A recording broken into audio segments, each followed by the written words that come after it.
Welcome to the Banker Lamp. Please enjoy the video. In this video, I will explain how to use Binance API keys.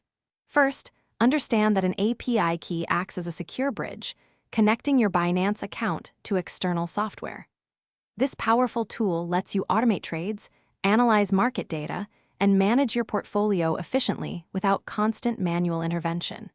It's crucial for anyone looking to enhance their trading strategies or integrate with third-party services. We'll cover the essential steps to get you started safely and effectively. To generate your API key, log into your Binance account and find the API management section under your profile. You'll then choose to create a new API key. Binance offers options for system-generated or self-generated keys, each with specific security implications. Remember to give your new key a descriptive label like Trading Bot 1 or Data Analysis to easily distinguish its purpose. This step is vital for organization and security. Securing your API key is paramount to protect your assets. Always restrict API key access to specific IP addresses that your applications will use. This significantly reduces unauthorized access risk.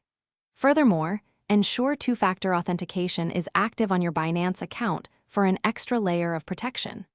Most importantly, never under any circumstances share your secret key or embed it directly into publicly accessible code. Treat it like your password.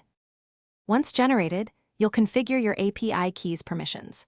Grant only the necessary access, for example, read-only for data analysis or trading permissions for automated bots, but never withdraw access unless absolutely essential. Regularly review your active API keys and revoke any that are no longer in use or if you suspect compromise.